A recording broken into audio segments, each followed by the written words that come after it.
Hello crafty friends, it's Alicia here with my video for the March 2026 Oh So Inspired collaboration.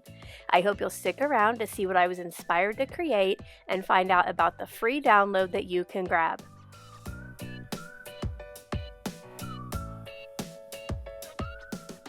Welcome, or perhaps welcome back to my channel. I'm so glad that you're here today.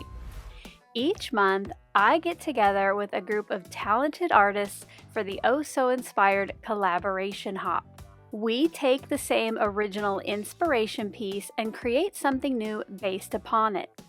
As you hop along today, you might see somebody use the layout from the original card, maybe the color palette, maybe the theme. This is just a hop to show you that no matter your skill level, your style, your favorite medium, that we can always inspire and be inspired by others. To see what everyone else created today, make sure to check out this month's playlist, which is linked toward the top of the description box below, and I'll also have it as an end card at the end of this video. I always love to hop along and just see everybody's takes on that original piece. And speaking of that, for February 2026, we were all inspired by the card that you see up on screen now.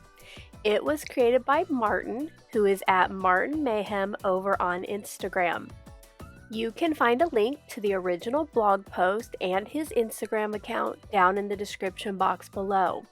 I hope that not only will you leave some love for our designers along today's hop, but you'll go leave some love on the original designers or Martin's account as well. It is chock full of inspiring cards, so I do hope you'll check it out if you don't already follow him. The things that caught my eye on Martin's card were, of course, the rainbow, the big fluffy clouds, and the fact that it was on a clear card base. For my video this month, I decided to show you how you could make 2 clear cards with just one SVG die cut image. Make sure to keep watching because I will tell you how, whether you're a member or a subscriber, that you can download this free SVG. You may have already seen during the process that I took the SVG file that I created into Silhouette and I divided the pieces between 2 sheets of 8.5 by 11 cardstock. I did go ahead and cut all of the pieces from white cardstock, and I am using different colors of Tailored Expressions inks to add the colors to each of the rainbow arcs. I thought this was a fun color palette for a rainbow, just a little something different. You could cut each of the arcs from a different colored cardstock, but I just thought this way was a bit quicker.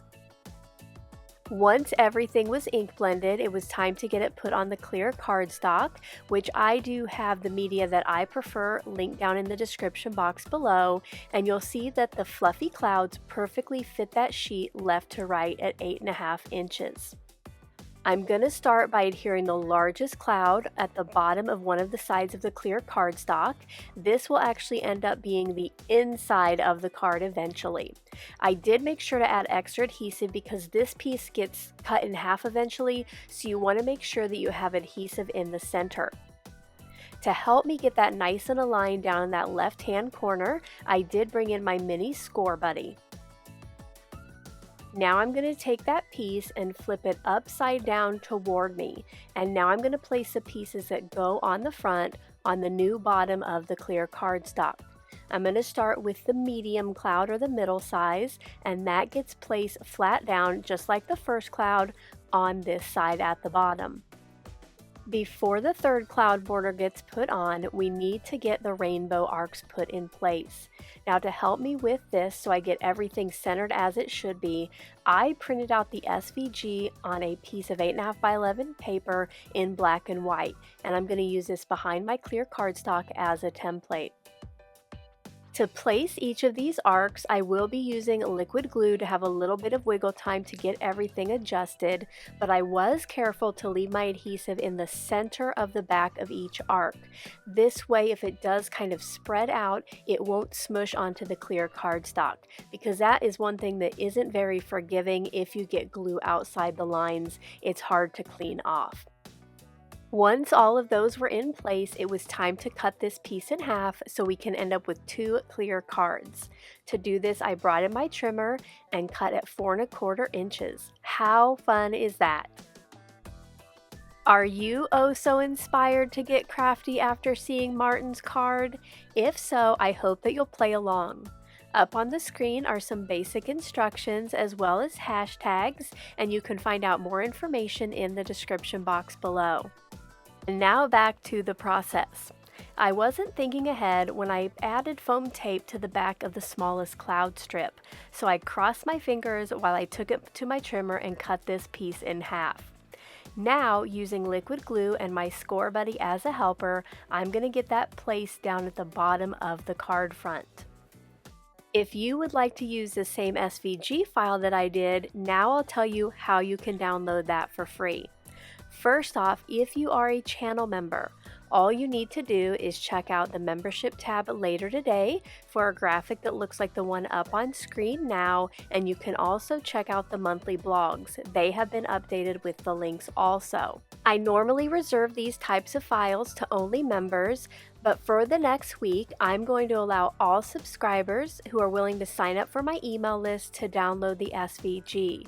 In the description box below is a link to a form that will bring up a graphic like the one on screen now. You can fill that out, submit it, and then you'll be automatically redirected to download the file. If you're a member or a subscriber, these files are for personal use only. While I work on stamping and die cutting my sentiments, which I chose 2 from the You Color Me Happy stamp set, I'm going to tell you about some features of my cards that you might not have noticed or that I haven't got a chance to tell you about yet. First of all, at the very beginning, you saw that I layered these together without any ink blending on the clouds, and it was hard to tell each layer apart. So I took some very, very light gray ink and just added some blending along the top edge of each piece. Secondly, while I was designing the clouds, I wanted to make sure that the middle one on the front would cover most of the large piece on the inside so that there was some extra space to write your personal message without it being seen from the front. Now, I did try to keep this nice and flat, but I did pop up that lower cloud strip and the sentiment. Now, to finish the cards off, I wasn't sure if I should leave them as is, but my daughter Presley convinced me to sprinkle some diamond dots on one of these, kind of like on Martin's original card. Let me know which you prefer, with diamond dots or without, down in that comment section below. If you enjoyed seeing how I was inspired by Martin to create today's 2 clear rainbow cards, as always, a thumbs up is appreciated. Now don't forget to go see what everyone else on the Hop created by using the link in the description box or the playlist I have as an end card here in just a minute. Until my next video, I hope you're all having a crafty day. Bye-bye. Thank you so much for taking the time to watch all the way to the end of the video. I hope now you'll consider clicking on one of the videos or playlists I have linked above. And if you are interested in any of the products or tools I used in today's video, I do have some links in the description box below.